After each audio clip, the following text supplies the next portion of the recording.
दोस्तों अस्सलाम वालेकुम। हक़ मौजूद जी सिंध। उम्मीद है तव्हीं सब खुश हूंदा। साथी नजफ़ी तारक साईं असांजे शहर सतन बोलनि जो सूफ़ी शाइर आहे। उन जो किताब हिकिड़ो बैत आहे, तव्हां वंडियूं था, थोरी ॻाल्हि ॿोल बि हुन ते रखूं था।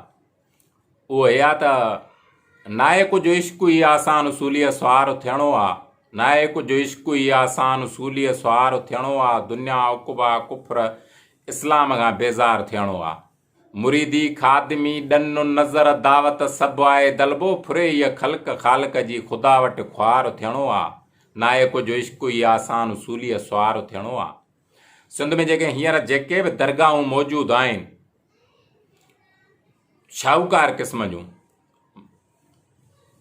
लतीफ़ साईं आहे, कलंदर लाल शहबाज़ आहे, शहीद शाह इनायत आहे, सूफ़ी रखियल साईं आहे, खोड़ दरगाहूं घणे मिक़दार में औक़ाफ़ खाते खे ॾिनल आहिनि, कुझु औक़ाफ़ खां बिना आहिनि।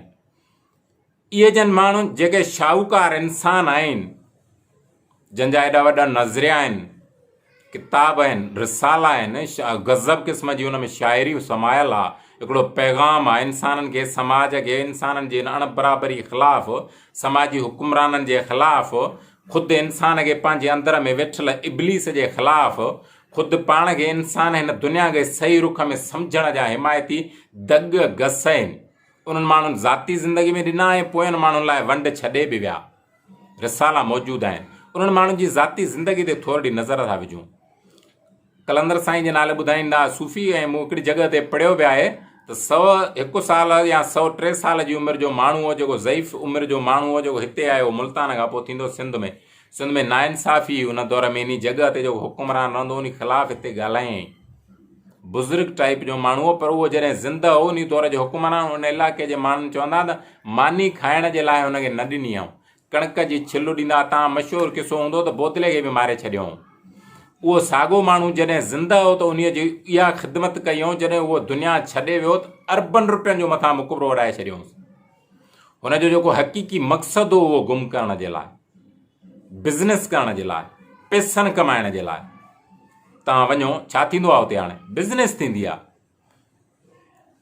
लतीफ़ साईं जो एॾो वॾो सिंध सुञाती ॿिनि शयुनि जे करे वेंदी आहे। असां केॾियूं बि ड्राणू हणूं, मोहन ऐं दड़ो ऐं लतीफ़ जे करे 2 कढो त सिंध में, बाक़ी दरिया आगे कढो त कुझु न बचंदो आहे।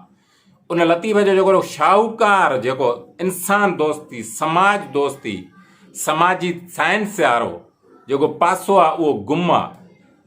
लतीफ़ मथां ज़बरदस्त क़िस्म जो मुक़बरो अॾियो पियो आहे। उते तव्हां वञो, गादियूं लॻियूं पियूं आहिनि, उते तव्हांखे ज़बरदस्त क़िस्म जी तफ़रीह मिलंदी, बिज़नेस मिलंदो, उते तव्हांखे घुमण लाइ शयूं मिलंदियूं। या जेके माण्हू उते ईंदा आहिनि छेला बासे, मीहूं बकरियूं काए, उहे ॿियनि खे कोन ॾींदा आहिनि, उहे कोई पाण खाई वरी हलिया वेंदा आहिनि। चवण जो मतिलबु इहो आहे त जेको हुननि जो नज़रियो हो उहो किथे आहे।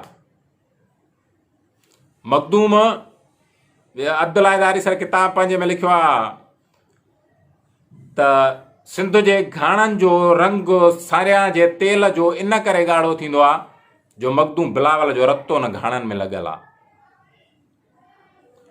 एॾी वॾी सज़ा छो? इन जो जेको हक़ीक़ी नज़रियो हो, जेको इंसान दोस्ती वारो, उहो किथे आहे? मुक़बरा वॾा ॾिसण था अचनि, दरगाहूं वॾियूं ॾिसण में थियूं अचनि, गादियूं वॾियूं ॿुधण में थियूं अचनि। उन्हनि जे पोयां जेको मक़सदु हो उहो किथे आहे? इन्हनि माण्हुनि चयो छा? इन्हनि माण्हुनि कमु कहिड़ो करियो? इंसाननि समाज लाइ छा कयूं? उहो किथे आहे?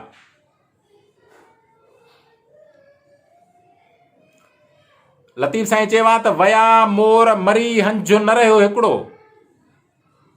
वया मोर मरी हंझु न रहियो हिकिड़ो, उन्हनि आखेरनि ते वेठा चिब चढ़ी, वतन थियो वरी कूड़नि काइरनि जो।